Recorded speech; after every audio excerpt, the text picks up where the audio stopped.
Hi, I'm Mara Webster with In Creative Company, and today we're joined by the wonderful Morgan Dudley, who's currently starring in the Netflix movie A Tourist's Guide to Love. And I wanted to start by asking a little bit about the audition process that you went through and kind of that initial discovery stage of starting to figure out your perception and your take on who this character was going to be. Yes. When I first got the audition, we had a script provided for us. So I was able to read the entire first draft that they had sent for us, and I read it through. And I actually auditioned for this during a very busy pilot season. So it was just another audition. I was like, oh, this is really cool. I get to play kind of like an edgier, because Robin is a bit of a more like edgy character in the way where she had a bit of a toot. She had a bit of sass. So I really tapped into my 16-year-old self at that moment, and I did my audition and I sent it in. And yeah, and I didn't hear anything for I think 2 weeks. And then suddenly I got a call and they were like, hey, they want to go ahead and offer you the role. And I was so excited. I was so shocked. I was like, wow, okay, yes, absolutely. So yeah, that's kind of how the process went for me. I feel like it's so rare to hear back so quickly off of one self-tape without there being multiple rounds. Was that one of the first times that that's happened for you? Yes, it's the only time that's ever happened to me. And I was like, I felt honored, first of all. I felt like so excited. And it was just, and it came at like an amazing time for me to like, there was honestly like a point where I was like, okay, like, am I doing okay? Like, am I doing good with these auditions? Because it was my first like busy pilot season. So getting that call was super exciting for me. What's your process like a lot of the time doing self-tapes? Because one of the tricky challenges is kind of how in depth you want to get and how much time you want to spend kind of sitting with a character, knowing that even just statistically, the chance of getting through to the next round or landing the role, it's like you're always going to do so many more auditions than you are landing parts. And so it's that idea of how much do I want to dive into and get really passionate about this, knowing that I might have to potentially let it go. hmm so a big part of my process is really getting into my body, first of all, getting into my space and trying to sort of drown out any doubts, any voices that are telling me, hey, you might not, you may, just because at the end of the day, you really never know. Like the auditions that you do get, the roles that you do land, like you can have an inkling, but there are times where you just really don't know. And so, my biggest process though is that when I'm looking at a character, I try to find some sort of connection to myself. Like, how can I not only bring myself to the character, but on what grounds can I relate to this character to give it the most authentic expression in this short amount of time that I have with the character? And then as you like continue to go through rounds and rounds and hopefully land the audition, that's when you can, at least for me, that's when I can, more so feel comfortable. Okay, now I have some sort of basis. I can really get into the nitty gritty, into the details and stuff like that. I've also seen you mention in an interview that you were doing for the film that one of your things once you have a character that you did for Robin in this film is to kind of go through and write a lot about your character's backstory and a lot about their motivations and kind of just Yes. fleshing out the details that are in the script. And so for this film, what were some of the really helpful details and pathways that you wanted to go down to really discover a lot more about who Robin was? Yeah. So, oh my gosh, I actually gave Robin kind of a funny, like, pretty cute backstory. I was like, she's a part of this large friend group and they all have money and they all do everything together. She has a boyfriend and her moms don't really approve of this boyfriend, but she doesn't care. I wrote down that her moms kind of have given her the freedom to express herself, even in all of her growing pains as a teenager. And that basically, and this was sort of in the original draft of the script. I don't know if they included it in this release, but Robin had said something like, why didn't we just go to Cabo with everybody else? And so it was kind of like it was a new experience for her of like, why am I not with my friends? Like, why aren't we with these group of people? So that's kind of what I wrote about when I was writing about Robin.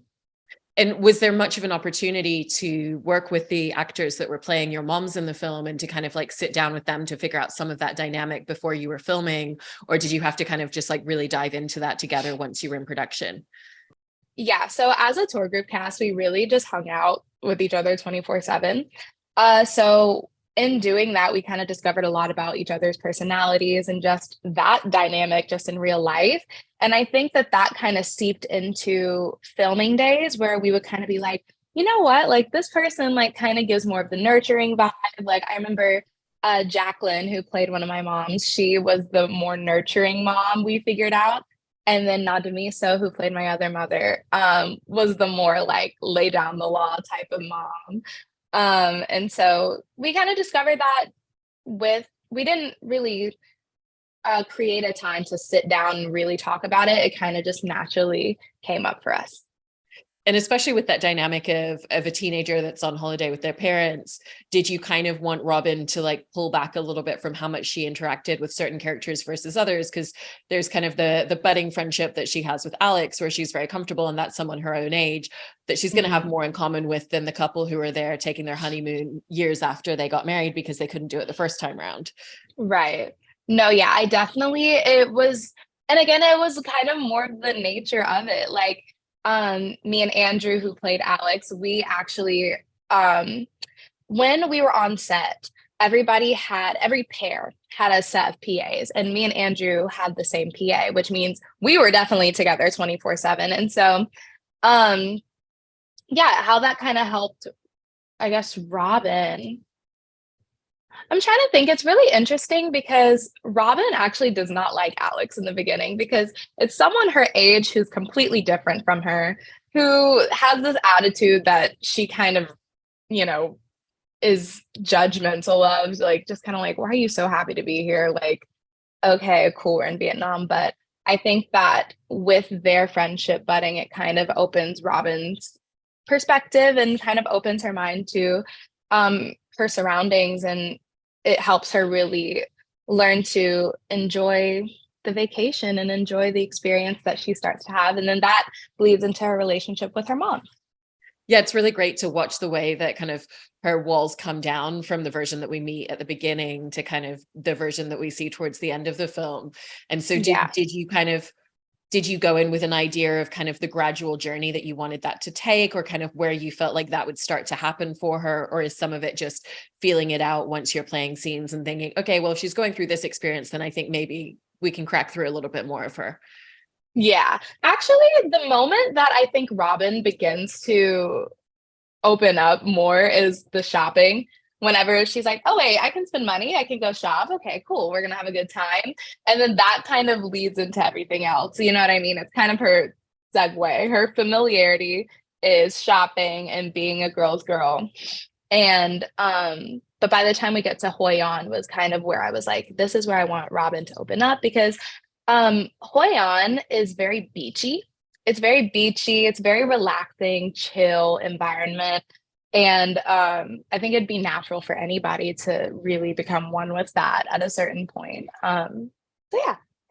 And I love how the film's really shooting on location in all these different areas. It's like we see you guys going to Hoi An, we see you at like the water puppet show in the middle of Hanoi, and all those kind of like really recognizable spots. And because you kind of had the tangent experience of, in essence, like you were saying, like as a cast hanging out, traveling through these areas, and then getting to also do the same thing in front of the camera, did that help you find the essence of how do I feel like Robin is engaging with the environment around her? Because of what you were saying before as well, of, you know, it kind of, as she opens up, it kind of changes the way that she's interacting with the space around her as well. Yeah, absolutely. Like there was really nothing, like I don't think anything I will ever do again will recreate what filming A Tourist Guide to Love was like. And so, and of course, because we were traveling on location, a lot of the times we were filming in order because we had to film in order because, you know, we can't go back and forth just flying, you know, all sorts of ways. And so I felt like I was learning a lot with Robin about my surroundings and about the place that I was in. And yeah, it definitely made her transition and, you know, me thinking about, oh, how would I react to this versus how Robin would react to this? Because everything that you saw on camera, obviously we actually did. But even like the water puppet show, when it was filmed, um, we we weren't looking at the water puppet show. We were just kind of looking at the stage. But we'd all made a trip together to go actually watch the water puppet show before we filmed that anyway. So, you know, I think it was just natural for everybody to be thinking about their characters at the same time because it was just so unique in the way that I think I can really speak for myself, but I really lived through my character in that entire experience. And you were touching upon at the beginning a little bit of that idea and that sense of, it's a 16-year-old girl that's used to kind of being with her friends and she's with her parents and she's at that very particular age of kind of like, okay, maybe you stand over there and I stand over here. Right. So how did you find the line of kind of, just like how much attitude you wanted to give her, because you don't want it to be fully abrasive. And especially when you're finding that journey of, okay, she's going to kind of pull back from this a little bit as she goes through it. So you don't want to go completely full on with it. Right. I think that, it's funny in our introduction scenes, I feel like Robin was so just over it. And I kind of took into account things like, they've probably been traveling all day and she finally gets here. She probably just wants to chill on her phone. And they're like, no, get off and like socialize. And she's just like, moms, it's kind of 16 is that age. And actually, even besides being 16, I think when you have loving parents, you know that they're gonna love you. You know that they're gonna love you, even if you give them a little snap, or maybe when you're 16, maybe you don't care. But I think that, when we see that version of Robin versus when we see the version of Robin who visits the market for the first time and is kind of, she sees how her moms are trying to help her have a good time. And then I think when she sees Alex, someone her age who has such a different attitude just going into it. And I think,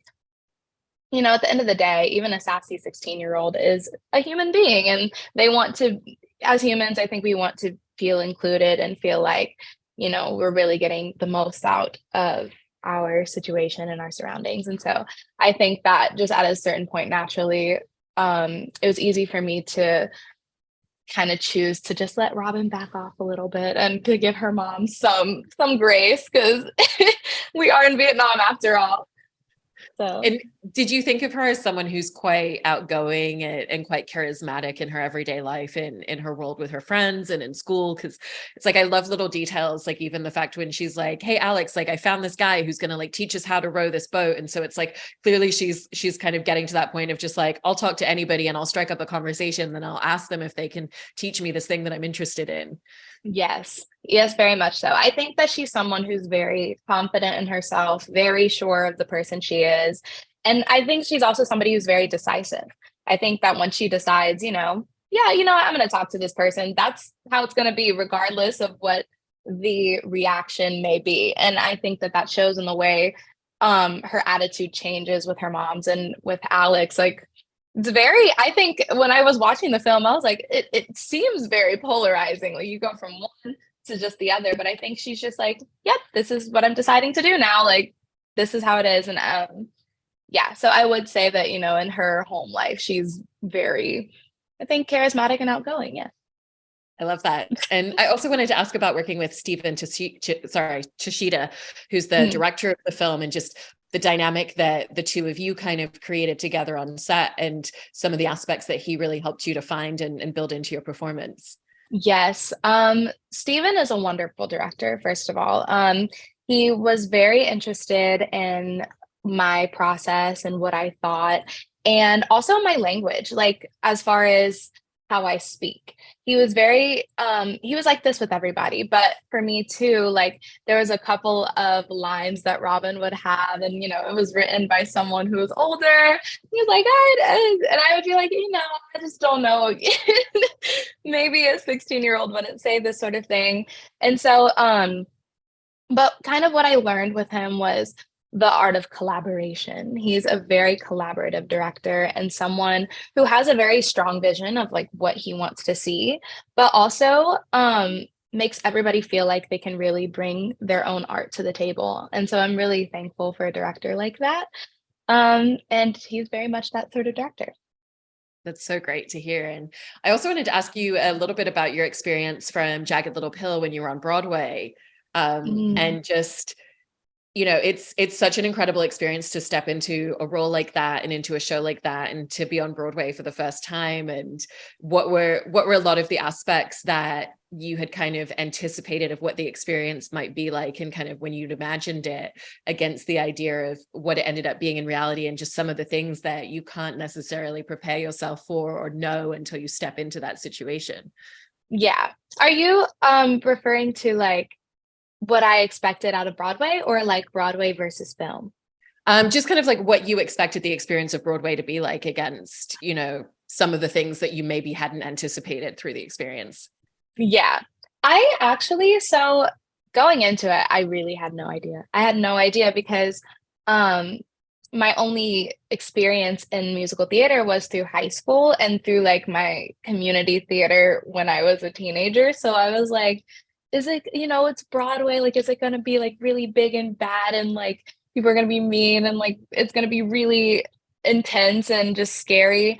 So that's honestly what I was expecting. I was expecting like an intense, scary experience, and I was like, but it's gonna be fine because it's what I love to do.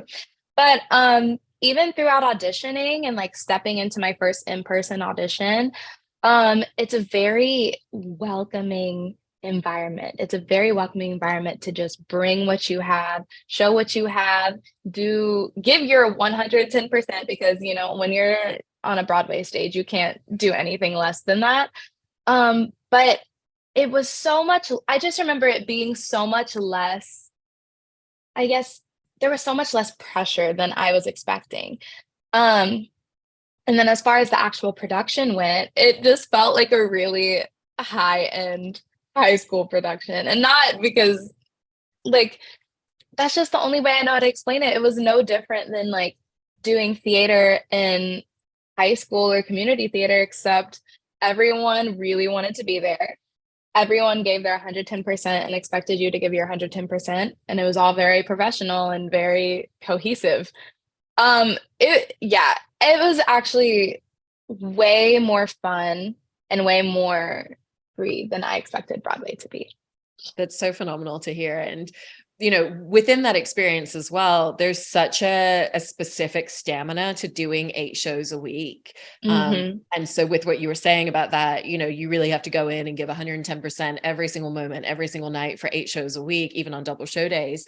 How did you find your own personal way to really just calibrate your personal stamina and kind of like what you were giving in your performance, and where you could kind of take those quiet moments for yourself in between to kind of give yourself the rest to be able to bring everything you needed to every single show? Yes. So it's funny you say that because I remember even in the beginning, I was not sure if I could do it. I was like, can I really do this? Like, this is a lot. It's so much. But I did a couple of things. One, I did get to have my own dressing room. And so I just remember decorating the absolute crap out of it and making it like my own little sanctuary. Like I put in some like mood lighting and like some candles, some tea. And anytime I was feeling stressed, I would just go in there and I would have a cup of tea and I would play some like ambient music and just sit in there. And sometimes I would even get to the theater. So we have things called half hour, where we get there 30 minutes before, and that's your time to get ready for the show. I would probably go like an hour and a half before I actually had to be there, just so I could really have that time to myself. Because for me, like recharging and being alone and being at peace is what really sets me up for success when it comes to something like live performances over and over and over again. And then just at the end of the night, I would go back in there, say my little thanks in the mirror, like, yay, like we did it. And always make sure that I had plenty of sleep. When I was on Broadway, I never went out. I was like, y'all have fun. I'm going home. I'm gonna go to sleep. And I enjoyed it very much. And lastly, I've heard you kind of in an interview talk about how when you're being asked like what advice would you give to other artists and other performers, the idea that rejection and failure doesn't define you as an artist, which I think is such an amazing grounded perspective to have, and such an important one. But it's not always an easy pathway to kind of reach that point of reconciling with that, because it is an industry where there is so much rejection, and there is, there are moments where you don't get the thing that you wanted. And it goes back to what you were talking about at the beginning with when you're auditioning and not thinking about whether it's going to land you the role or not, and really just focusing on the moment. And so how have you kind of found that relationship for yourself into that space? Um, Definitely with time. I remember the very first audition I ever had was for a project. Like it was a passion project for me at that time. Like it was my very first audition ever, and I wanted it so freaking bad. Like truly, I wanted it so bad, and I didn't get it. And I remember I cried. I cried about it. Like I had a bad all day about it. And then in my head, I was thinking, oh, there's never going to be anything like that project again. Like it really felt like that. It felt like a breakup almost. And then there was another project that I really, really wanted. And I was like, oh my gosh, here it is. It's just like the other one. And then I didn't get it. And that kept happening. I kept getting projects that I really, really wanted, and then I wouldn't get, and then I'd get upset about it, and I'd be like, dang, nothing like is ever gonna happen again. Um, and after a while of that, I started thinking about it, and I was like, and these projects like started coming out, and I started watching them, and I would like look at the person who was playing them, and I was like, oh, they were perfect. Like this is amazing. And then I remembered, I was like, someone told me that what is meant for you will be yours. You know what I mean? And so, I think at a certain point, I was just like, I wasn't rejected because I was untalented or because I didn't have the ability to do it.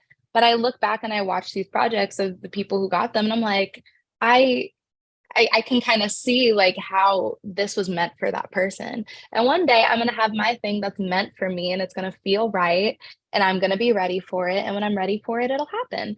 And so it's kind of like it just came with time and kind of with more um inner inner stability and knowing that I wouldn't be here, I wouldn't be in this industry if I didn't have something to offer.